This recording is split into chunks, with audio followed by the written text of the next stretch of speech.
This is a CW Spiral, a podcast run by two Barchies and a Bughead.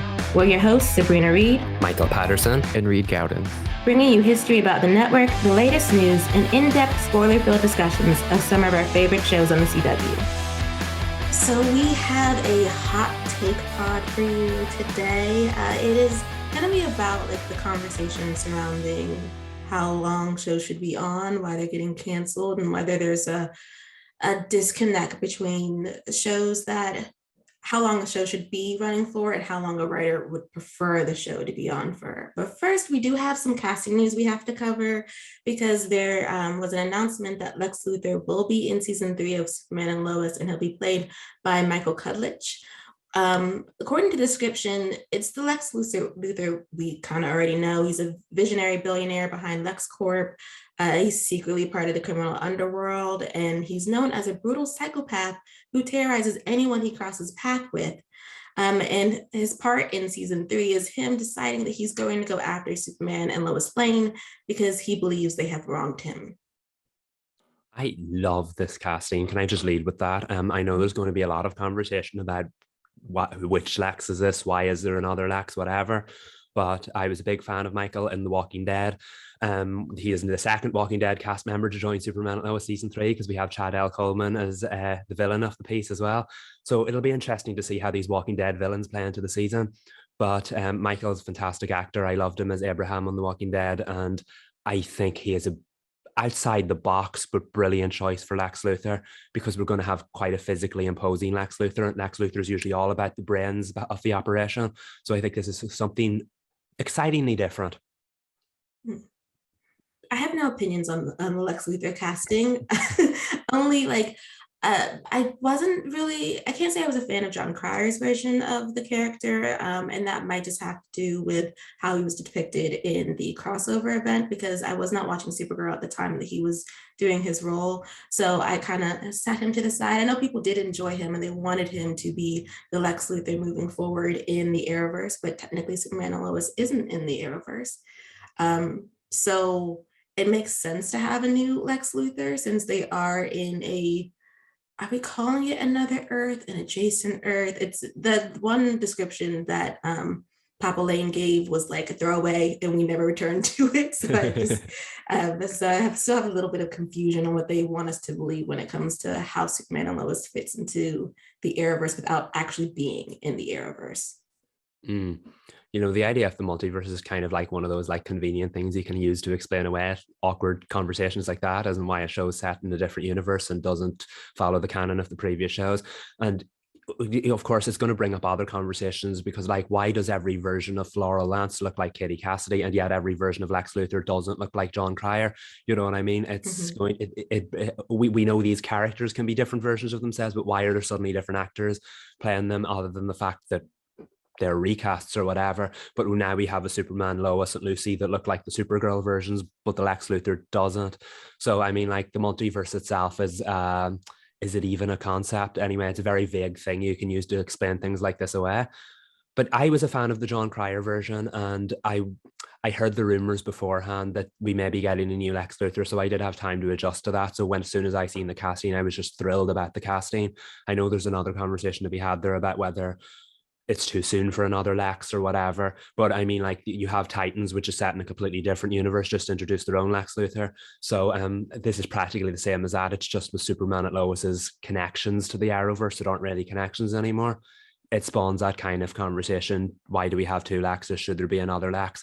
I mean, there's no right answer to that. I love Jon Cryer's version and I'm sad we won't see him back. But at the same time, I'm very excited to see what this new Lex is like. I have a question, Michael. Sure. So, obviously, my knowledge of Superman is just Smallville. And that's the only reason I know who Lex Luthor is. But in that story, Lex plays a really big part of Clark's, I guess, coming of age. And in this story, it just kind of threw me because I was like, oh, I kind of just assumed that Lex played a part in Superman and Clark's early days. So has he not existed in the Superman and Lois timeline, universe, anything? Is this is he brand new, I guess is my question. The idea of Lex Luthor is not new. I think in season 1, Lois mentioned everything we know about Luthor and the multiverse, because you remember when why is his name escaping me? John Henry Irons from the Other Earth turned up, and he was originally called Captain Luthor, and everyone was like, is this another version of Lex Luthor? So they knew who Lex Luthor was. They knew him by reputation. At the time, we all thought that was a reference to Supergirl's Lex Luthor, but now we know they're all in different universes or whatever.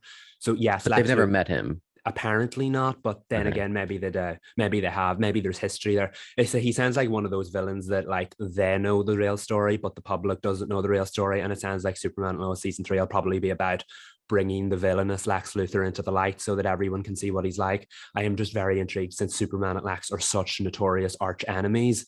Will Superman and Lois delve into that? Because it's very much told its own thing up until this point, and that's why it worked. So I can't wait to see how they adapt this like iconic comic book rivalry to the screen. I love how, like, in the DCEU, there's a ton of Batman, but in DC TV, there's a ton of Lex Luthors. DC TV is doing its own thing. And it's sad to talk about now, since we just learned the Titans is ending and they just introduced their own Lex Luthor. DC TV, really? Yeah. Wow. Everybody gets a Lex. Everybody gets a Lex. So yeah, DC TV is definitely on its way out. So like, we've gone from having 3 Lexes on DC TV to this new one being the only one now. So I'm excited. I keep going over it. I'm very excited about the casting more than anything else, and I can't wait to see what Superman and Lois does with such an iconic villain. Yeah, I have no criticism other than the Arrowverse awkwardness of the fact that we've another Lex. I cannot wait to see what he does with the role. This is a good segue though to like talk about, because Superman and Lois is on the bubble, because every CW show is on the bubble, and there's been a lot of talk, and people of course are understandably like, hush your mouths, okay, it's not going to go away. And then no one really knows what Superman and Lois's future is going to be, even if it performs well. There's a whole change of regime at DC Studios. They want to get things in line. You can have TV shows that aren't in that universe, but they're probably going to be far and few between. So like in this case, if we're talking about why shows get canceled on TV or on streaming, like one of the elements of the conversation is pivoting, network pivoting, streamer pivoting, like with Superman and Lois. If it does get canceled and potentially move to HBO Max, or just the plug gets pulled, it would have nothing to do with the show's performance. And that is a reality that people are dealing with more and more lately. Mm-hmm. Yeah, I feel like this year has completely changed the game. Last year, everything we've been through, the shows we've lost and everything, streaming kind of changed the game in the first place, and there were different questions about what television means, what kind of online shows mean, back when it was called web television. But this past year has changed everything, because you always considered streaming television on a different kind of like basis of the rest of them. You thought they had longer lifespan because less episodes, quicker burst, disappear for a while and come back. But with DC and Warner Brothers kind of canceling anything for multiple different reasons, things that hadn't been produced yet, things that were successful, things that weren't successful, obviously that was in there as well. You just don't know what the television landscape looks like going forward. I cannot stress enough that it's always an ever-changing landscape, but this year alone, and I say this last year, I mean from this time last year through to this year, with everything that happened at the CW, everything happened in HBO Max, with Warner Brothers in general, television's a whole different ballgame than it used to be. I think we thought that streaming was this like a peaceful haven where we can get the kind of shows that we've always dreamed of, all the big stars, and things get renewed and we can count on it. And then in the past year, it's like, wait, we fell from cloud 9 and we're wide awake, to quote my queen, Katy Perry. We need to talk about the state of modern American television, y'all. It is not. From my vantage point, it's like network is kind of in a better place than streaming right now, because streaming is they're playing hot potato with being on fire, and it's quite frankly embarrassing to watch. Because I think with network, I mean, with the having been around for so long and streaming basically being the infant in the game, they grew far too fast. And they're just like, yeah, we're like the new kid on the block. We're making waves. We're winning awards. We're eclipsing network television. And it did have network studios like in a tizzy, like, what are we going to do? Are we sunsetting broadcast? What's happening? And you can still feel that conversation. That conversation is definitely still happening, but I do wonder how like the network studios are looking at like the streaming ones. Are like, y'all okay over there? Good? Because it looks like the house is on fire and you have no water to put it out. There was like in the past couple of years, there's been this marriage between, I think, broadcast and streaming, because every promo now it's like watch at whatever time on whatever network, and then they're always like, oh yeah, and you can stream on whatever streaming service. Like that's part of promotion now, and it feels like there's this kind of marriage. Whereas, like you said, streaming just they've flown way too close to the sun. Like they're practically touching it. And it's interesting to think that it was just like 10 years ago that Netflix premiered its first original series. 10 years, that's like not a long time. And now instead of just like a couple cute shows every year, we have like 1 million new shows every month. And then they cancel stuff, and it's just because of the quantity. I think that we're all like, why is everything getting canceled? And it's like, because we don't have time to watch it. Like nobody has time to like binge 10 hours of content every week in time for Netflix to renew things. And well, I didn't mean to just single out Netflix, but that's my job. But like then everybody like they saw that model and how streaming can work because of Netflix. And then we have HBO Max spending far too much money to keep up with Netflix, and now everything's getting canceled and removed. And it doesn't look good. It doesn't feel good as a consumer. It's so like, oh, this new show, it looks fun. And then there's no guarantee that it's even gonna make it to another season or even stay on the freaking platform.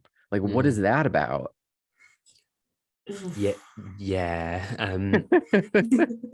Okay, just a disclaimer. I don't think we're gonna come to any conclusions. We're just posing questions and discussing. So like, just to the listener, complain with us. Yes. But to use your Netflix is the perfect example, because you didn't single it out there. I mean, like, it's where it all started. And when you think about it, network television has been around for decades, and it produced lots of hits at a time when less people were watching TV, because everyone was like, oh, what's this newfangled gadget of television? But you had uber successful sitcoms like Bewitched back in the day. You had the old Batman series, which apparently now wasn't as successful as at the time as people thought it was. But like, things stuck around for longer back then because there was less. Netflix burst onto the scene with some huge hits. Now everybody wants a Stranger Things. Everybody wants what other Netflix hits are there? Why do I blank at times? Like this 13 Reasons Why at the time it blew up. Everybody wants shows that generate conversation. Everybody wants shows that get millions and millions and millions of viewers or subscribers. And there is, first of all, there's far too much for that. And second of all, there was never that kind of pressure on network TV at the beginning to succeed. And to your point, they just want that immediate success. Because how do you measure success? Success to me is that we're still talking about Friends almost 30 years later. We're still talking about some shows from network television 30 years later. It's not just flash in the pan stuff. Like, I think we've mentioned something like this before in the podcast, but like, are we going to be talking about 13 Reasons Why 25 years from now? I don't think so. That was just like a 4-year thing. Obviously we are still talking about it now, but like not in the same way that like in 25 not in years. the same way that like Gilmore Girls, I think we'll still be talking about Riverdale, and that's a broadcast show that had a success on streaming. I think it's just completely different, and streaming completely shifted the way we think about television. Well, because it's just too much content. So every day someone is talking about some new show that is just the best thing on whatever streaming platform. And then when you add in international titles as well, so like you have the US based shows, and then you have international titles, some of them even in a different language. So I was like, oh yeah, this new K-drama. I was like, girl, I'm trying to get through 4 other shows that premiered like maybe even a few months ago. It's just there's an abundance of content. And I think for creatives at the time before this bubble was about to pop, that was the way to get your foot in the door. And like, because you knew, like, I can try these adventurous things, I can do different run times, I can be outlandish, I can be real slow in the first half of the season and then blow your mind in the second half, because the streamers weren't giving notes in the way that network television has to give notes. They're like, no, you can't have your first 3 episodes be slow. What are you talking about? Like, we have to get ratings, but like, you put a show like that on streaming, and some people are like, yeah, I mean, I'll give it 4 episodes if I get to binge it. And then if the back half is really great, then sure, I'm highly invested. But that can bite them too, because now they're looking at completion rates. So if you're like, oh, I'll watch half the season, and then it gets canceled, you're like, oh, I was gonna watch that, and then it's like, well, you should have watched it. But you can't force anybody to watch it just to save a show. It's just not fair. Like, there's no winners in modern television. Yeah.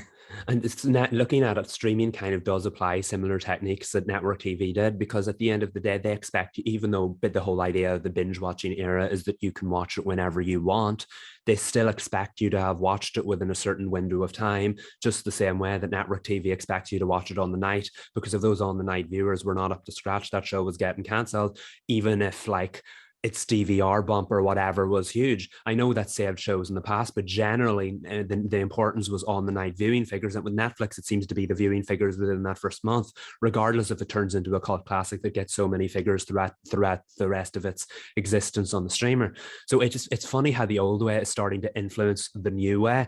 And it's like streaming, for example, is kind of struggling now when nothing's bouncing back in this era. There's far too much content, but Netflix and other streamers are kind of expecting immediate hits, whereas because everyone has accepted that network TV will never be what it was, there's a little bit more leeway now. Shows are getting renewed with 4 and 5 million, whereas decades ago they were expected to get 20 million, and times have changed and people have been more open-minded.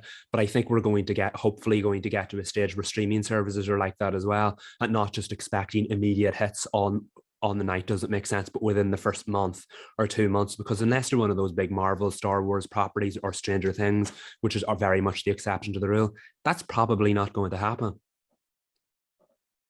I think personally, I believe there are 2 streamers who seem to have it in the bag, and it's because of their catalog. So Paramount Plus doesn't put out a lot of originals compared to the other streamers. Puts out some of them get buzz, some of them do not, but they're CBS. So they will do, like, you can just go on their streamer and watch hours upon hours of episodes of CBS's hit shows. And that is how they're existing. Disney's doing the exact same thing. Now, they do actually get a lot of buzz, but it's all IP. Like, rarely. It really is. It's like 95% IP. So it's like, it's rarely are they putting out anything that doesn't have some connection to a franchise that has been going on for years. So I feel like those 2 are like sitting pretty. Netflix is drowning, HBO Max is drowning. Hulu's like, I never claimed to be anything but what I am. So they put out an original. Yeah, Hulu's like, don't mind your business. Don't look at me. It's like they have the TV contracts, and that's good with them. They have occasional and they have originals. the Disney is their grandma. Exactly. So they're set, and they're gonna stay set. And then Peacock, what Peacock? I feel like people don't talk. They have NBC because the licensing changed, so everything's going there now. So perhaps they'll end up kind of being like Paramount Plus. But I feel like Peacock doesn't get a lot of recognition. Not to say that I'm going to give it any, because I do not use the platform, but it doesn't get a lot of recognition for the content that it does do. I don't know anything that's popped off of Peacock. Yeah, I think their originals are kind of, they're promoting the hell out of Poker Face, which I think I'm going to watch. I am a Peacock subscriber because I had it free for like a year for a really good price. And then I just came to really like it. They have a really good library of content, and I love an NBC show. So they're like all there, and it has a bunch of other stuff that it just doesn't get talked about enough. I think Peacock is a dark horse. Ooh, okay. I think she's just going to mind her business for as long as she can. Oh, and then there's Prime Video. I feel like I always think about Prime Video, but I think it's Amazon, so like they're gonna be fine. They do have original series that I've hit. I know there's Jack Ryan. Outer Range, I think, was a grower. It's a strange show, and I never did finish it. But that has a second season. The Marvelous Mrs. Maisel, that got awards. Yeah, sure did. So like, yeah, Prime Video's out here. She's fine. Yeah, it also has The Boys and Invincible. I know they're IP or whatever, but the fact is, people are talking about Amazon and Prime Video at times when people need to be talking about it, and I feel like it's been kind of there the whole time, doing its own thing, succeeding when people have been having bigger conversations about maybe the more famous streamers. But I think maybe that's how you play the long game. It succeeds like that. If you're, you know what I mean? Like it's just, they're doing its thing below the surface when Netflix is burning down. Love you, Netflix. Something that I've struggled with in this era of mess is shows get canceled, right? And then immediately we see the fans on Twitter hashtagging, maybe they buy a billboard. They're trying to save these shows. And it's made me wonder, like, and I see both sides of this. I have no conclusions, only questions. Do the shows, like, does every show need, does every cancellation warrant a show coming back to finish its story? Because that was not something, like, if you look back, that's not something that happened in network TV. Like, shows just ended. Shows could have been on for a decade. Like, I think that show Married with Children, on for 11 seasons, they didn't have a series finale because they didn't know they were going to end, and it just a show that was on for 10 years just ended. So I'm just like thinking, I'm like, what, as much as we as viewers want to see a complete story, does it need to happen? What do you guys think? I think it depends on the series. As far as like the campaigns that fans do, they did exist in the past, but I remember every time it would have to hit the news, right? Because they did something outlandish, sent something to WB. They sent marshmallows to the CW to save Veronica Mars. They sent like Subway sandwiches to save Chuck. Like, those were the fun times, I think. Yeah, and so now it's like everybody is like a hashtag activist when it comes to trying to save their show and push for it, and trying to do real world things as well to get attention. And it's just not, it's not moving these studios or these or these streamers. And mainly it's because the conversations, they're like, we canceled it for money reasons. Like we said, there was no money in the pot. There was no money in the pot. No, we don't have money for a movie. So I think sometimes as a fan, you have to gauge where the potential is of getting picked up. And I don't think that's always happening. I think people get that news that a show is canceled and immediately we're coming up with a hashtag without like looking into why the show had been canceled, or if it had even been canceled, if it just, they were just like, no, we were done. We were always going to be done. Because people want, I think we live in a entertainment culture now where people want to immerse themselves in a show for as long as they possibly can. And if they think about shows, they're like, oh, well, like Law and Order's been on for like 22 seasons or something. I don't remember how many seasons. It's a lot of seasons. A lot. Yeah, and it's like, yeah, but those are procedurals. Like, you're talking about your cute little supernatural drama. Like, a good 5 seasons, potentially even 4, is fine. Everything doesn't need a conclusion. I think it needs a conclusion if the cliffhanger, not if it's not personally satisfying, that's different. If the cliffhanger, like this story can't complete itself in a way that makes sense, I understand why a need to like at least get a wrap up movie. Other than that, it's like, it ended fine. Sometimes stories, like just like with books, right? Sometimes a series comes to an end and you didn't like the ending, and you're not getting an additional book from the author. It's done. Yeah, and it just feels like these are the risks of episodic storytelling. We're not guaranteed anything, so it can end and it sucks, and we may not like it. We might not like how the show ends, but in my mind, I'm like, I don't know if we need to be doing all this for every show. It gets to be a lot. And I also just say that when you see people underneath every Netflix tweet and they're like, they have the laundry list of shows, they're like, we want more seasons, and it's like, those are all single season shows. They're not. It's like the writing's on the wall. Not to be pessimistic, but no, you're 100% right. And I feel like this whole last year with the whole CW drama definitely intensified that, because these small shows were getting the plug pulled on them. And yeah, logistically or whatever, that should not have happened. By all rights, every show deserves the chance to buy that. But they were all getting the plugs pulled from them. And you know there's no chance of those shows because they're so small in the grand scheme of things. They weren't moving the needle on their own home network, let alone any other networks. Of course, there were 2 or 3 exceptions, like the DC shows and Dynasty and Riverdale with its Netflix connections or whatever. They stood chances, but it wasn't going to happen, just with all the awkwardness and how old those shows were at that point. But there were other shows, unfortunately, that if the creative team were able to wrap up a quick season finale as a series finale, like that's relatively satisfactory. Of course, it's objective whether you liked it or not. You know what I mean? That's the same with every show. But I just feel like in this era, first of all, the hashtag save movements have become such a regular thing. It's going to happen all the time, regardless. But on the other hand, not every show needs saving. Like I personally obviously feel like of all the ones that were cancelled, that obviously Legends of Tomorrow deserved a better ending than the one it got. And I also think it stands the best chance because of the fact that it's of the IP it's linked to, and the fact you could have a wrap up on a crossover or something.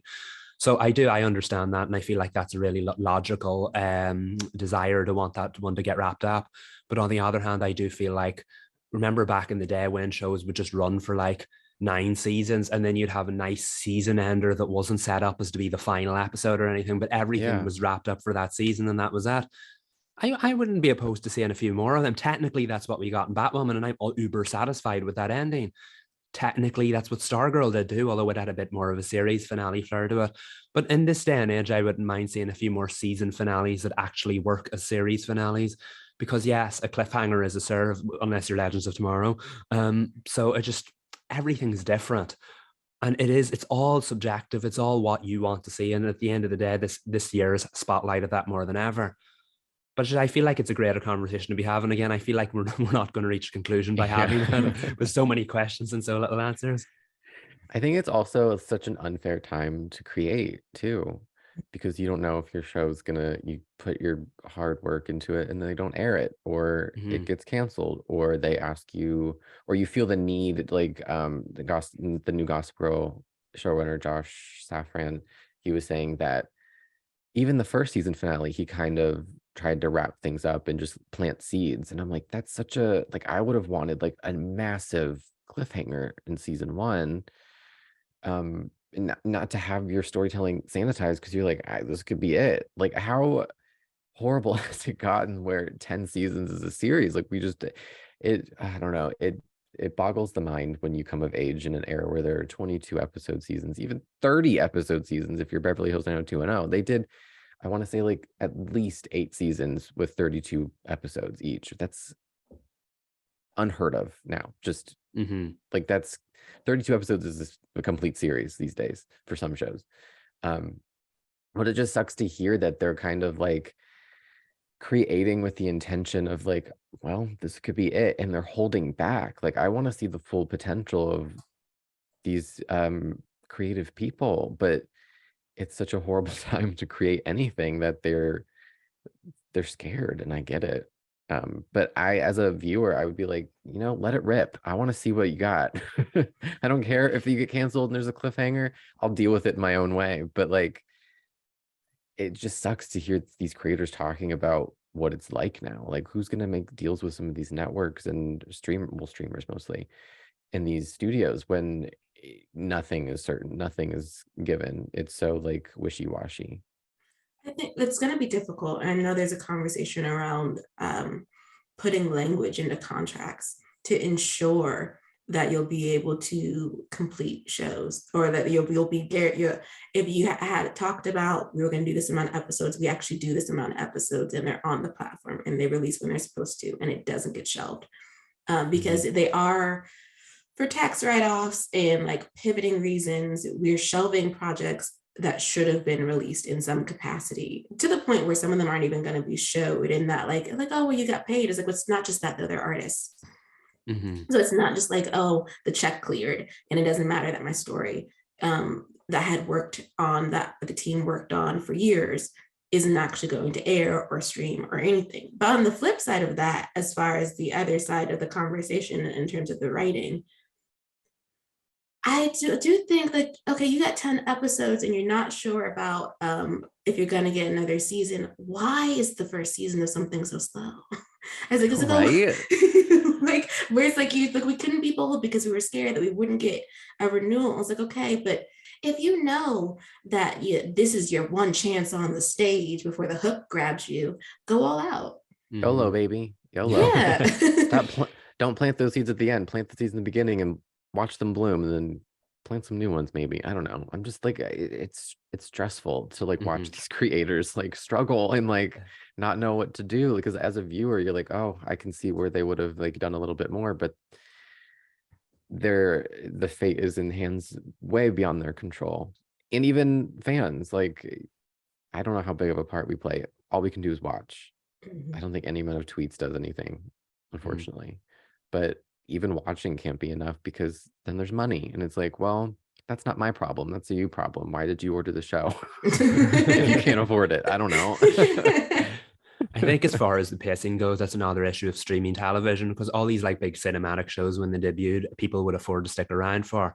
A lot of the first seasons of those, like, and cable television does it as well. The first seasons are kind of slow as they're building. Everyone says, isn't it the first season of Game of Thrones? I think it's quite marginally slower compared to the rest of the show, because they expect people to get invested. But that's not going to work with every show. If you create a teen drama, you can't be moving as slow as the first season of Game of Thrones did, because you don't have the dragons or whatever to keep people enthralled in it. So I think it definitely lends itself to the genre which we're dealing with. But at the same time, you have to know what kind of show you're making, what platform is it on, and what kind of audience are you trying to appeal to. And again, I just think that's down to quantity, and because there's so many shows out there, this has grown exponentially in the last decade. And maybe what worked a decade ago won't work now. Maybe what works for one show won't work for this one.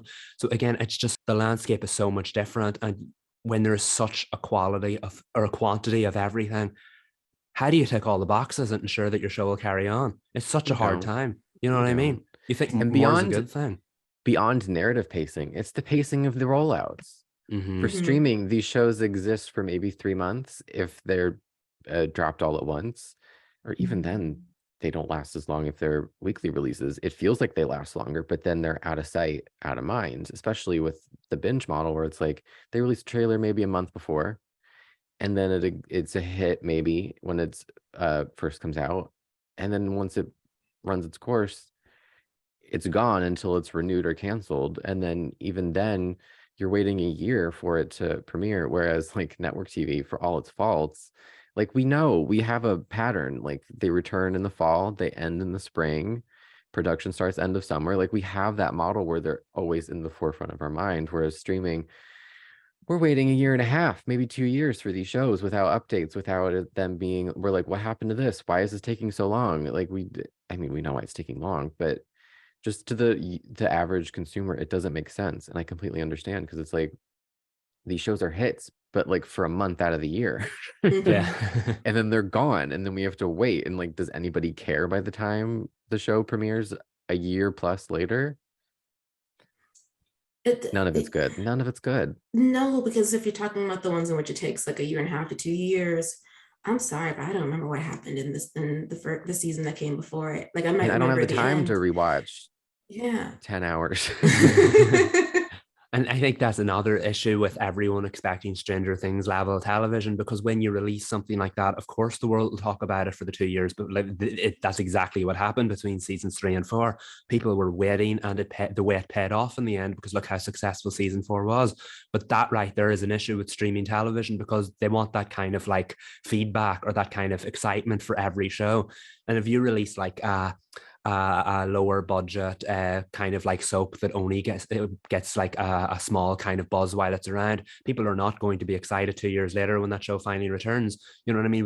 We don't judge network shows all on the same kind of level based on what they are, but I think there's kind of a misconception that everyone kind of expects, just because it's a streaming show, they're all going to be the same levels of hits. But like with everything in life, like movies, for example, one thing's going to be a bigger hit than the other.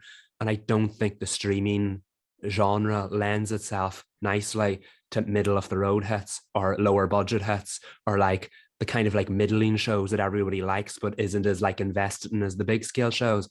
There's not a hierarchy there, because everybody wants success from the top down. To be honest, I would rather watch like what would be considered a mediocre show or a mid-tier show or middle of the road show that was adventurous. Like we tried different things. Like it's not hitting all the bells, not checking all the boxes, because this is the first time the writer is writing in this genre, so they're not the strongest voice they could be, but I'm deeply invested. It's like we need more, like now they're the B movies. We need B-level shows, and for those shows to be accepted, right? One of the things that I've really enjoyed, and this is not a show, it's a movie, and I've talked to you guys about this, is Derby and the Dead.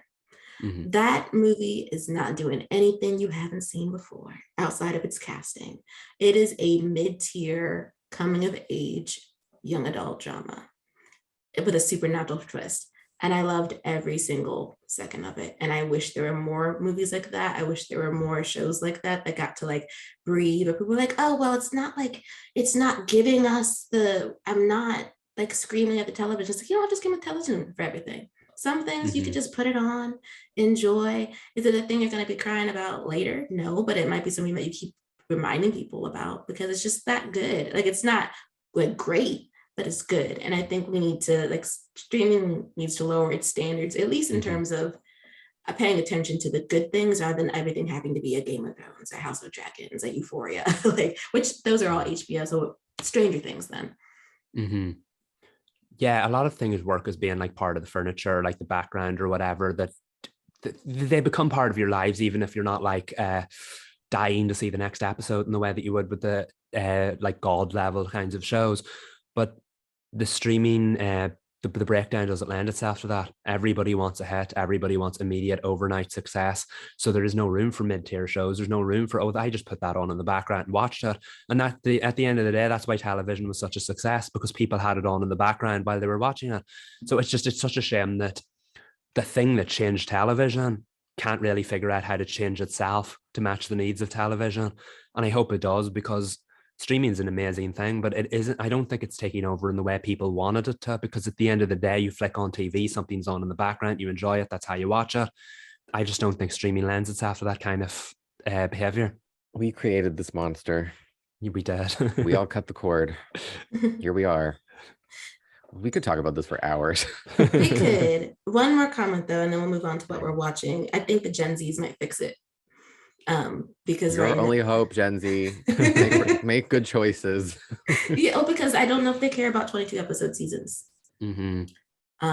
Like, they might enjoy them, but I don't think for millennials, like, that's how we know television, and that's how a lot of millennial writers know how to write. Even if they're not doing a 22 episode season, they're writing 22 episodes ahead. So that's like, oh, well, this will be in season 2. It's like, well, you don't know if you're getting a season 2. Why are we concerned about episode 18 when we had to finish season 1 if you have a 10 episode season? Mm-hmm. But Gen Z might be like, they give me 4 episodes, they're an hour each. Let's make this little cute short story, like, as an experiment, and then we'll do the big 15 episode limited series later. Do they do 22 episodes anymore? Like, would it work anymore? I don't know. I feel like ever since the pandemic, it's been lowered to 18. I'm sure some of the big procedurals still have it, but outside of those procedurals, it was just Dynasty and Riverdale. Oh, yeah. Yeah, and well, How I Met Your Father is on streaming, but it's got 20 episodes this year. Yeah, that's surprising to me. It doesn't seem like they're going to break them up either. Mm-mm. Maybe they will. Who knows? Again, Hulu's doing her own thing. Perhaps they're experimenting over at Hulu to see what they're doing weekly. But moving on to what we're watching, we have to talk about the Winchesters mid-season premiere, which kind of just felt like a middle of the road episode for it to be the episode we were watching when it came coming back. It was cute. There's some moments I'm excited to talk about. We should talk about Sam though. It's awful. I mean, I'm excited. I was excited to see Tom Welling, and I still am. I enjoyed that an awful lot. But yeah, character's kind of awful, right? Yes. They have good father-daughter chemistry, I will say, Tom and Meg. But yeah, he was kind of like selfish, and I don't know. Well, it was fun seeing Tom, I will say. It was. He gave grizzly, gruff father who like doesn't want to listen to anybody, and then Meg did wonderfully as like the daughter who's sick of him, who needs him to pay attention to the fact that he's deteriorating on the couch right now. So if you would just drink your tea like I told you to. There was a moment that was so, I think, unintentionally funny, but it was funny to me when he was like, I think I know where to find the queen, and then does he pass out or fall asleep? What happens there? He stops talking. Yes, that's right. He does. And then they cuts to the next scene, and Mary's telling Carlos and Lata, and he's like, my dad knows where to find the queen. And they were like, well, does he say where he was? And she was like, no. And she was like, he fell asleep. And I was like, What was this about? That went nowhere. Yeah, no, I feel like he definitely changed up the dynamic, but he also lived up to his reputation because we kind of learned over the run of the show that he made Mary into the person that she is, the badass hunter who kind of rushes headfirst into danger. And I love the fact that we pivoted in the end, and that's the reason he cut her out, because he's seen what he was turning her into, and he didn't want that life for her. Because you learn be that, honest about yeah, it. yeah. I'm so sick of these characters that are like, I did this to protect you. And it's like, well, then like tell her. This girl was like running around looking for you. And he had those walls and he had those shields up right throughout the whole episode. He was kind of mean to John. He was kind of But mean John bit right back. Yeah, yeah. I was oh, John, what did you just do? I love the fact that I think it's because his reputation precedes him. Nobody was having any of his rubbish. Whenever he tried to put those walls up, they bit right back. Same with Millie. I just say I love the fact that Millie stood up to him pretty quickly. I think that impressed him, because he's not used to being talked back to, and basically everyone in that house was talking back to him. And he was like, "What?" So that was nice to say. Yeah, he didn't know his place. You're the new one here, guy. Yeah. Like, sit down. But I couldn't tell if I liked John like defending Mary to him, or if I was like, dude, you just met him. Like that's a little disrespectful. But I think I liked it. I think I liked that we see that he really cares about Mary. Well, I think it's also, so this might be one of those things where, because we know where John and Mary end up, the story is writing in that way. Because what he did, it was very much, I'm the person in her life. She's talked to me about this situation before, and I don't like the way that you just talked to her. So let me say this as politely as I can say it, but also treat her better, which is something you typically see from somebody's partner. And at that time, they weren't together, but the show knows they're going to be together, so we're just going to do it prematurely. Yeah, John's definitely that kind of like timid person that will say the most something that can be disrespectful, but said in the most respectful way possible. And I feel like that sums his character up, and he definitely got that across from that. But it was nice the fact that Sam's like, oh, I know everything. I've been doing this for years. But the one part of his life he didn't know was what was happening over these last however many months that this team's been together. And it was quite the realization for him, not just to see that John was more than he gave him credit for, but how much the people he once knew had grown, like how much Mary had developed her own little team there. And maybe it happened a little bit quickly, but I really enjoyed seeing it from his perspective, because we've seen so much of the show from Mary's perspective about what her father would say, what he would think and what he would do. So we actually get to see this from Sam's perspective, and him to understand that, hold on a minute, my daughter's turned into this great hunter all on her own, and she has her own team, which is something he never had. I think that's what separates them. Can we fast forward a lot of bit to the end when Carlos is performing and they're watching him, and that moment when John and Mary look at each other like in the eyes, I was like, oh. And I was like, oh, put your head on his shoulder, like hold him, do something. And then it cut and it didn't do it. I was like, oh, come on. And then it cut back to them and they did it. And I screamed at the television. They're so sweet. There's something so intimate about their connection with each other. I just feel like a little bubble of them, even when they're around other people. Because Lotta was sitting there enjoying herself, as she should. But like those two were kind of like, I'm here with you. This is like our first date, but not a date. Like, and the song's really nice. And I think this episode did a really good job of giving us little John and Mary moments, because John also has that great moment in the kitchen where he tells her the story about his fellow soldiers who would do things in the war zone that they shouldn't be doing, like hot wiring cars, because they thought they wouldn't have to deal with the consequences. And that was his way of telling her that me kissing you was not me thinking we were going to die. It's me wanting to have a relationship with you. And I love that he gave her space to have time. Like, we didn't get angry about it. We just accepted it. And then she just popped out at the end, like, you know what? Don't need time. Let's be together. That was a really awkward kiss to me. Yeah, it was. That's it lasted longer than I thought it would from that weird angle, but it was so cute. And then it ended really abruptly with the reveal, which, okay, we're jumping ahead again, but the picture from, it was Sam's stuff, right? Yes. He had those photos. Yeah. I recognized the car. I was like, is that the car from Supernatural? And I was literally like, I couldn't tell who it was. I was like, zoom in, come on. I couldn't tell who it was. And I didn't find out until the morning after that it was Jensen. It was Okay, what's going on? Michael, please explain what implications this has. Oh my goodness. You know when you turn to me for my Arrowverse knowledge, and I'm like, yes, Reed, let me say this. I don't have that. Yeah, Michael's like, I got nothing.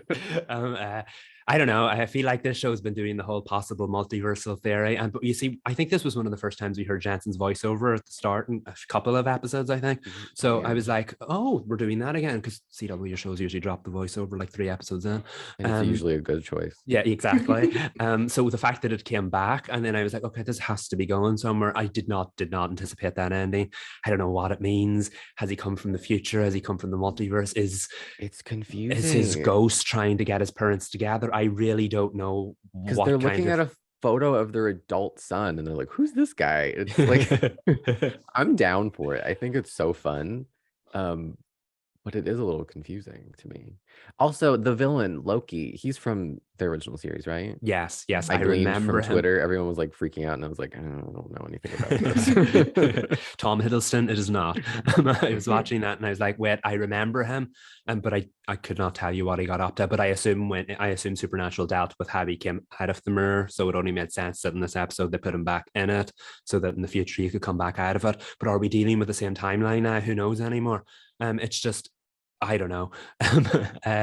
This show gets more exciting as it goes on. I do think the last 2 episodes maybe could have handled their primary story better, but we're dealing with more than just the Akrita at this point. Whatever is going on with Dean Winchester is arguably the most exciting part of the show. Yeah. Do we have time to wrap this up? I can't wait to see where it goes. I know. But see how we're talking about everything but the main part of the episode, which was I did like that we went into a deep dive of Carlos's previous life as a musician and the reasons why he could no longer live that dream of his. But it just felt like this wasn't the episode to do it in. We came hot off the tail of the Akrita situation in Sam, and then we went right on an adventure with Lada and Carlos at the Knave of Hearts. And I was like, wait, we're going to spend the episode here? I don't care about Loki. We need to go back to the Akrita. And I thought, it was all going to connect in some fashion. It didn't. It was our monster of the week. And I was like, So for me, it was like pulling teeth. Every time we went back to that plot, I was like, how much more time do I have? Every time I went back to the actual plot that we've been working on for episodes, I got invested in the episode again. And I hated that because I wanted to be invested in Carlos's story. I just felt like this wasn't the time to do it. Yeah. And the A story is supposed to be what was happening with John and Mary, and of course Samuel as well. And that was very much the B story of this episode. And then I did say, okay, we get to spend some time with John and Mary here and maybe get some more scenes. And then they had that wonderful scene at the start where then she was like, maybe I just need some time. And then they didn't really go back to it after that. I know the story moved on and whatever, and then they did get there in the end, but I thought we were going to get to spend more time with them. And sometimes those are the kind of nice episodes you need, because at the end of the day, when there's life and death stakes every so often, you never really get a chance to sit with the characters. But it spent an awful lot of time just bringing Samuel back into the fold, which was exciting in and of itself. I just don't feel like this episode did what it said on the tin, or it did what the promo suggested it would. Everything was there. I just don't think it all came across in the right way, if that makes sense. I almost kind of wish this had been the mid-season finale. Like, no shade to Tom Welling. That reveal was really big, but I think the Dean reveal was bigger. It would have been a much more satisfying cliffhanger to end on for the holidays. And I think the story might have hit a little harder, especially with the John and Mary developments too. Like, you see them kiss and then discover their adult son, fade to black, we're celebrating Christmas, and then we have to wait till the new year. And there would have been a lot of speculation in fandom, potentially even in the media, about what this could potentially mean. But now we have it, and it's like, okay, we'll probably just find out on Tuesday. Yeah, it was a solid episode. It kind of just didn't work as a mid-season premiere, I think, because like you said, Sabrina threw us right into a villain of the week. And of course, a big supernatural villain, that's important. But if you had not watched the show previously, that might not mean as much to you as obviously the main story does. I barely remember. I knew that man because I had seen him before because of the casting announcement, which I had forgotten about. But if I was someone who didn't know anything, I'd be like, okay, well, he's here. He came, he went, and he went. That was it. Yeah. All in all, it was okay. Mhm. It'll be exciting when we get to the vampires and what that has to do with anything right now. Who knows? But I'm excited. Yes. But what's been consistently exciting is Walker Independence. Oh, It's this episode. still not a bad episode yet. No. And this one was Kai-centric, which finally, because they had seeded what was going on with the Tong, and they brought back Lily, who we thought was dead, but she was lying the entire time and nearly got him killed. The bait and switch, the gasps. I gasped in this episode. Oh man, I love the fact that Kate kind of sowed that doubt into Kai's mind because she sees everything. It was quite an interesting scene because we learned so much about Kai in general in this episode, but he's been so like gentle and so like tightly wound and so afraid of anything happening. And then as soon as he seen Lily, he just ran over to her and they had this like kind of like open conversation, and Kate was kind of just like, what is going on right now? She knew nothing. So I feel like that was kind of like the spark that then just ignited this entire episode, because we always said there's so much depth with all of these characters, but we've never really explored Kai until this point. And my goodness, what an exploration it was. Remind me, where did it end up with Kai and Kate? Because I know she like learned some truths about him and she was like, dude, you've been lying to me. Were they like, are they fighting beefing? still? Yeah. We're fighting still, Kate- and it hurts my heart. Kate's mad at him, right? Yes. Yes. Because Like, she's girl, you're being the secret agent. I don't know what you're getting mad at him for. Which he told her. I was going to say, can we bring that up? I mean, like, Kai knew all along. So I think to support Kate just a bit, it is because his accent drops. Yeah. And she learns like that he also is like able to protect himself in a way that she wasn't aware of. There's the Kai she knows is a curated version of who he actually is, and that hurt her. And I was like, well, Kai's right though. You have a curated version of yourself that he knows. I think she puts a little bit more of herself into the person that she plays around everybody else. And Kai was holding a lot of cards that she wasn't even aware of. But I think as much as I hurt my heart, this was good for their relationship development, because now we're just we're out in the open about different things. And same with Abby. They're all kind of like, they're like, we need a breather from you, girl. Oh no. I Which was kind like, of hurt me too. yeah. They like all ditched her. They're like, no, had enough. We're not doing a new suspect. You're on your own for now. We need a break. I know. I thought that was a bit mean, because at the end of the day, she did lose her husband after all. And like all the evidence, like no police officer in the world would have said, hold on a minute, you're wrong. All the evidence pointed to Tom, because all the evidence was supposed to point to Tom. A lot of it still is. Of course, Shane is now becoming a bit more of a maybe darker character than Tom. We've always said how Tom kind of walks that line between good and evil when he is being the sheriff. There's obviously more to him than that, but Shane seems to be a bit more of a problematic character, and is Tom going to have to deal with him now? But I mean, like, all the evidence was there. Abby didn't do anything wrong, so it was a bit mean that they all turned their back on her. I know that the episode dictated that, so she could go off and find the one person who would believe in her in Callian, but give Abby a chance. That wasn't really fair. I'm just going to say. But they kept trotting Kate out there to talk to her. Like the men were like, well, you speak to her. You tell her why we're not going to do. Okay, well, I'll just go talk to my friend. But Tom is such an interesting character, because he does actually think about the consequences of his actions, usually. But he does have instances in which emotion pushes him over the edge. And I feel like he did both this episode. Like, he was smarter than Shane, who really just wanted to make a quick deal as if that wasn't going to come back to bite them. Because Tom was right. The Tong would be getting far more from the town of Independence than the town would be getting. And why would he allow that? But also Tom was like, you crossed me, so we're going to hang you from the rafters and we're going to get some answers to my questions. I was like, but he's supposed to be your brother. Yeah. No, that was shocking. I forgot about that until you just said that. That's the second man he's hung from that barn. Yeah. I think we need to go check on that barn more often. Right? It's really interesting what they're doing with Tom, because like he clearly there's some darkness there, whether he killed Liam or not, but at most of the episodes he surprises you, like that time he had really want Callian's us to back. like him. Yeah, they really It's do. working. It's working. It is. And I mean, like, I feel like that.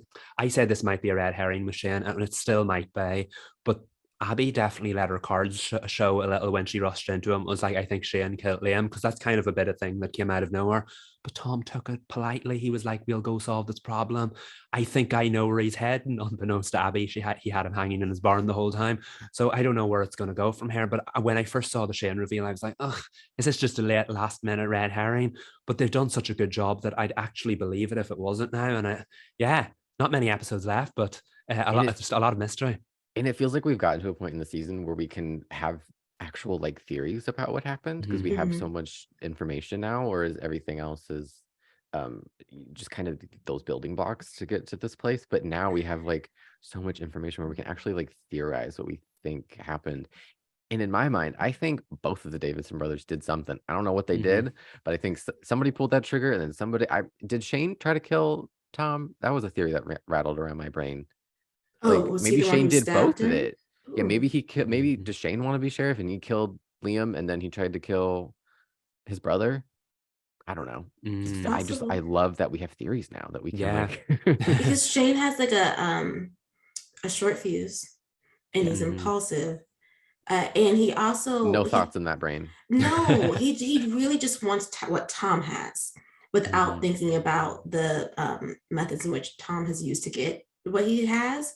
And it's like, was the plan to always kill Liam, but Shane got there first, and so like Tom's hands aren't like, he doesn't have blood on his hands, but he was going to kill Liam. So does that really make it any better just because he didn't pull the trigger if he intended to? Like, if there's a lot happening with the Davidsons and how sneaky and corrupt they are, and I really enjoy that. I also enjoyed that Shane was like the absolute worst at like basically everything. Like, we are introduced to him at the brothel and he has no money, which is a great a great character description for him, because it also shows you the type of person he is. Like, he uses people, and he thinks he's entitled to whatever he wants to have. Yeah, and it's an interesting dynamic, because it's very much portrays Tom as the lesser of two evils, and he is, because even if Tom is the evil villain that he's been made out to be, there is elements of a conscience there which makes him more logical, and he plays the long game, whereas Shane's more of that unpredictable character that rushes in and messes things up and creates chaos along the way. Tom doesn't want that in his town, because if he is the one who did this, and he's been meticulously planning this, and he doesn't want something as unpredictable as Shane ruining that. So I feel like there is so many like interesting dynamics and potentials for what could go, and like Reed said, theories that we have, and only like 4 episodes left. Every episode of Walker Independence, I feel like the story gets more and more exciting. Yes, instead of the relationships. Just to briefly go back to Kellyanne and Abby, I was so excited. I was like, yes.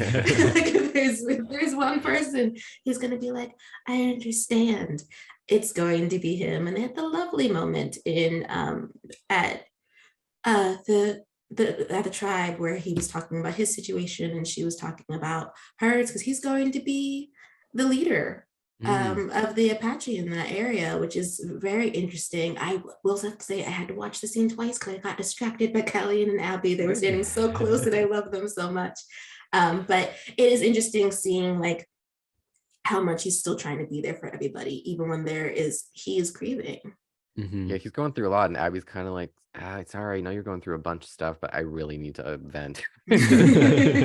Like, she felt kind of bad about it, but also like, I have no one right now. And he's like, it's okay, I will be there for you. Oh, and she learned Apache. She's starting to learn some of the language. Yeah, Queen. Yeah, and when he called her Jean Desi again, goosebumps.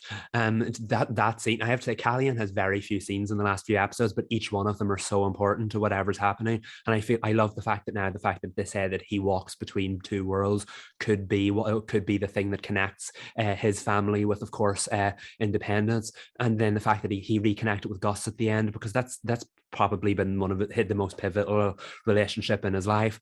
And at the scene with Abby was just goosebumps. Definitely my favorite scene in the whole episode. I hope we see more of Callian going forward, because these 1 to 2 scenes per episode ain't doing it for me. Yeah. No.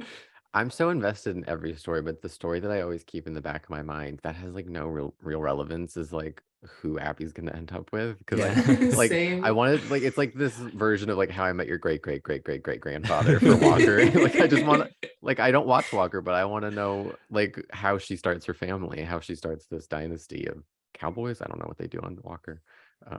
Texas Ranger, not cowboy.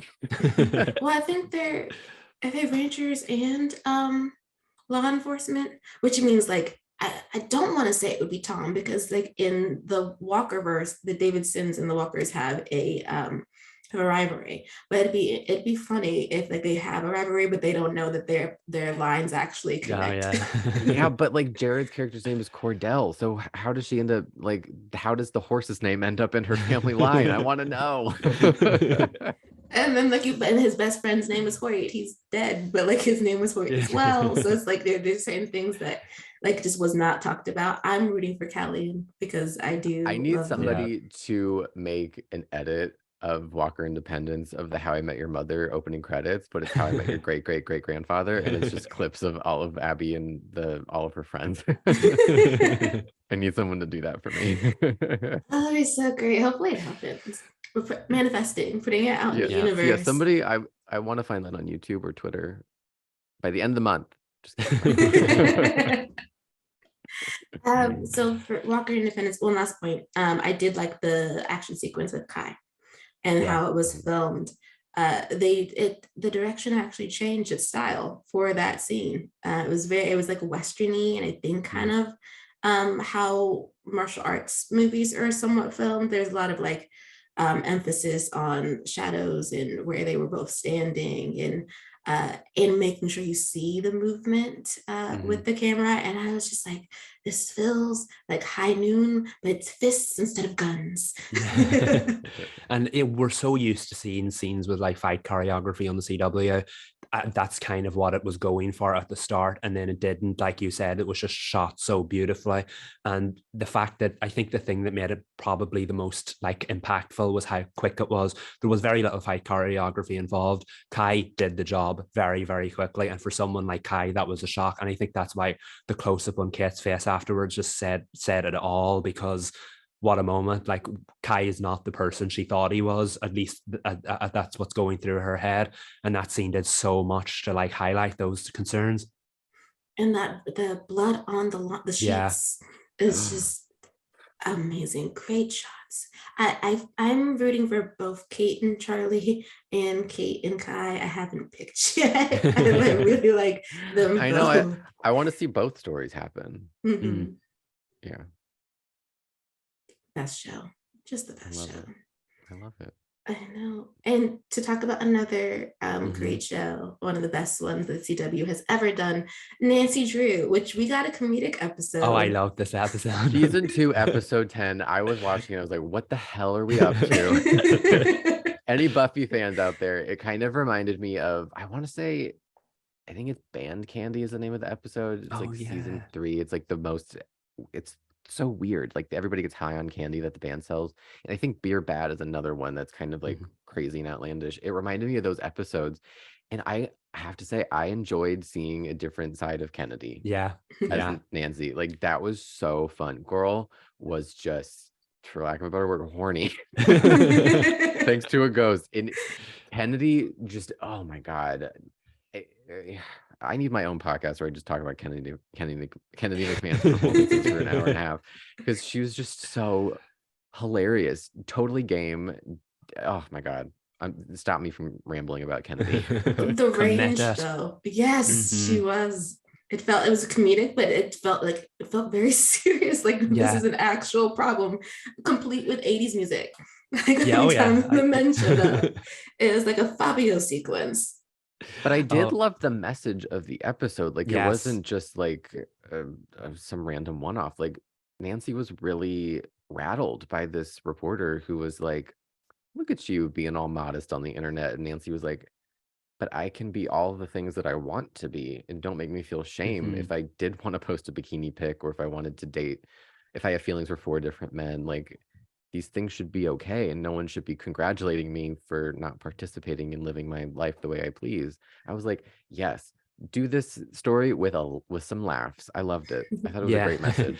Yeah, I totally agree, because from the public perception of Nancy Drew, both the character in the show and in general, you do get something of a modest kind of reputation, and that's not a bad thing. But I do love the fact that it delved into Nancy as a person. It was like, well, okay, but even if that's what I am, I shouldn't be judged if I wasn't that, if you know what I mean.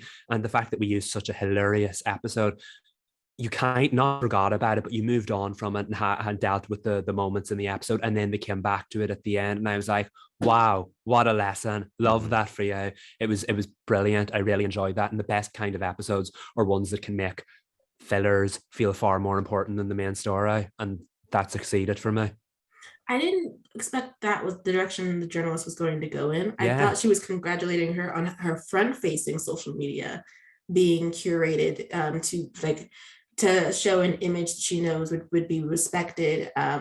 Not that when she went like, and you're not even bikinis. I was like, oh girl, no, I thought you were telling her good job for not putting any any scandalous pictures on your Instagram. Not, oh no, it's buttoned up and tidy. It's exactly what we need.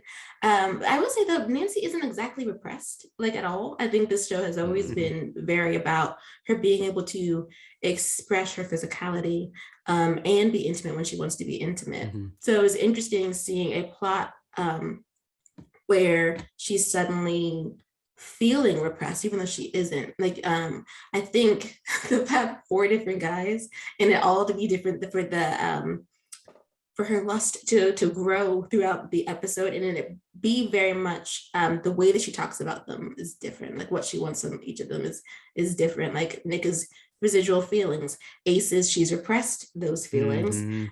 Gil's the new guy, and she'd rather not like Detective tomorrow, but we're here. Why was I kind of into that? Right. I was like, Detective tomorrow. I didn't know this about you. You've been so mean that I haven't even noticed that you're kind of attractive. But they had a lot of really good chemistry. They did. Even though it was sudden. I even liked Nancy and Gil. That was fun. And I loved the scene it was the diner when she has her slow-mo feelings for Nick and Ace, where she like goes in a spiral and she's like, are these all feelings that I've repressed? And because Ace is the last one she had feelings for, I was kind of like, oh, is she talking about Ace? But it can be for any of them, because like they're all men that she interacts with, and we don't know no one knows what Nancy feels besides Nancy. Even then, it's a question mark for her. She doesn't know what she feels. So like, I don't think she knows what she feels for any of these 4 men. And I think that's a really good, probably a good metaphor for her like confusion in life, is like, she doesn't know what's going on. She doesn't know how she feels. But she should be open to explore that if she wants to. And she did. Oh yeah. But not with the guy that I was expecting. Yeah. I feel like the everything about this episode was so clever, but a lot of it was on the nose intentionally. Like you can't do an S watch and say, oh, didn't notice anything from that episode. But aside from all the really obvious stuff, the most subtle part for me was when she did have that line that you said, Reed, about, or was it feelings that I repressed? Because when she said that, she literally looked back at S, who was behind her. It's the only time she cut to look back. And we've said about how the show is very good with subtleties and everything. And I think that was they didn't really, make that really a subtle. thing. Like, I was like, are they gonna have like everybody look at Ace and make this a moment? But it was just Nancy talking through her possessed moment from the lust dress. And she got to touch his hair, which apparently is something that she's wanted to do. But did that remind you of Dynasty, Michael?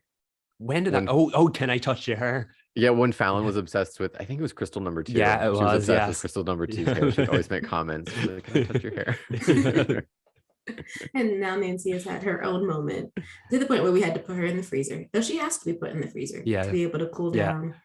I love the fact that she was being so sensible about the whole thing. And we have to follow protocol, put me in the freezer. And then it goes all quiet. Nick shows up on the outside and she's like, Nick, can you come in here? Can I see that moment? I was like, Kennedy needs to do voice acting. That was she wasn't on screen, and it was an amazing performance. It was. I think also, speaking of like unexpected performances, they were selling Odette in Bess. Yeah, I could see it as like, not that's George's body, so that's a no. As Ace very was like, no, it's not okay, and Bess knows that. But like, they did a good job of talking through how Bess was feeling when she knows she shouldn't be feeling that way, because that's her friend's body, even if the person inhabiting it right now is not her friend. Yeah. I mean, for when we said last week that we wanted not rid of Odette, but the Odette storyline to come to a head, certainly didn't expect it was going to go in that direction. I know when she said she wanted to spend time with Bess, that maybe it would start going in that direction from her end. But wow, they really made you feel it when Bess started feeling it. The scenes they had together were adorable. And yeah, I don't know if I still want Odette to go immediately. Obviously, there has to be some kind of resolution, but I'm eager to see where they go with the storyline. I still want her to leave. Get out. But it was really unexpectedly cute. I think I like that they gave Beth something fun and light to do after the past couple episodes. But yeah, I did not expect when I started the episode that Best would be kind of in love with Odette. Yeah, and see, the only one who seems to, like, Nancy called Ace smart. She's like, I don't care what anybody says, but he is, because he's the only one who already clocked it was a date. Like, Nick was like, it's not. Bess was like, it's not, until Odette popped out in her date outfit, and she's like, oh, it's a date. Okay, well, we're going to the ice rink. Speaking of Ace, can we talk about this brother thing? Yeah. Yes. I was terrified when he showed up in that cannery, which was like an abandoned building. I don't know what a cannery. I don't know what I thought.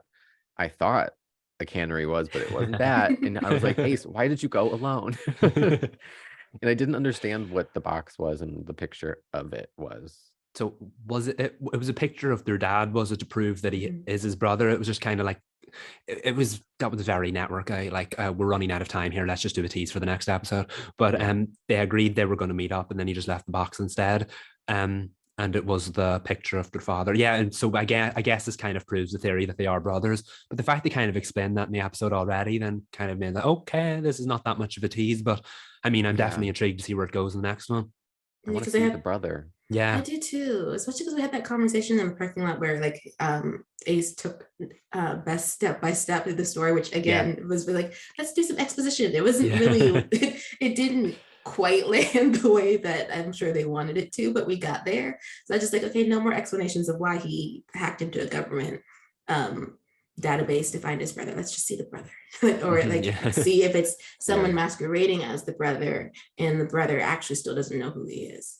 Do we know who the brother is? That's another question I have, because whoever he is, he got to Horseshoe Bay pretty quickly. I don't know where he was first, but I don't remember. Did he say? I don't remember. I know they our listeners have said that we need to, like, actually pay attention to the text messages that come through the phone, because there's information in there. But I'm sorry, I don't always pay attention to the text messages. So if the brother said where he was from, I just know that Ace did say what he was from. I don't think I tried to read the text messages, and I don't think anything big was in them. But he does have the man saved in his phone as long lost brother ? Which is such an Ace thing to do. I think what else about this episode of Nancy, other than it being excellent, I think the reveal that the journalist does know that Nancy is Ryan's daughter, and that she'd been working for the mom the entire time. Wow. Stressed me out. Yeah, we kind of saw it coming, especially when she lifted the glass at the start, but I kind of didn't expect that twist at the end, because the journalist's been so down to earth and nice to Ryan, and now you're like, was it all a ploy to get more information? And I can't remember this woman's name. Mrs. Hudson is what I'm going to call her. Just the look on her face when she went, Nancy Drew is your granddaughter. I was like, okay, this is going to get interesting. I know we knew it was coming, but where it goes from here, I do not know. She didn't look super shocked. It was kind of like she knew. I feel like she kind of knew something was coming, but maybe she didn't know it was that. Maybe I'm wrong, but she's not gotten on with Nancy in the past, so I can't wait to see what their kind of dynamic works out to be. Well, because she's a murderess by adjacent killings, is she not? Like, she's never responsible, but she's like always knows when it's happening. Is completely fine with it. They also brought up Nancy's ancestor, Temperance Hudson. Had we heard about this person before? And did it have only a connection to this particular episode, or is this ancestor going to be a thing? I feel like the ancestor is going to be a thing, because I believe it's tied to the women in white. And we know that is going to be a thing for this season. simply because we watched episode 12 like months ago. and that was I don't remember anything that happened in that episode, but I will be watching that one again. But yeah, it's just, I believe, if I remember correctly, she's a part of the Women in White, which is why Nancy was like, I can't believe that my ancestor was a part of something so repressive. Yeah, it was very layered, the conversation about the Women in White, because they brought it up, and again, exposition. Oh, these ones who helped with the Iglesias or whatever, very expositional. But George was very much like, they're badasses. And then Nancy later on found out that, no, actually they were involved in the whole like repression part of it. So it was, this episode, for being such a hilarious one, had so many layered conversations in it, and it was nice to say. And I feel like, yeah, you're right, the Women in White will have more of a role going forward. Mm-hmm. So I guess we will learn more about Miss Temperance. Though I guess, considering the meaning of her name, Nancy should have known that repression was going to be there. I think it literally means moderation, doesn't it not? Layers to the story. Yes. But I think that's it for Nancy. Another great episode in the books. We're trying to see where this season builds up to. Is this another 18 episode season? I believe so, yeah. So we have 11, 12, 13, 14, 15, 16, 17, 18. Cool. And then we'll be, oh my goodness, then we'll be on season 3. We're moving through it rightly. Look at us. I know, look at us. All right, well, that is it for this episode of the CW Spiral. I'm Sabrina. I'm Michael. And I'm Reed. Bye.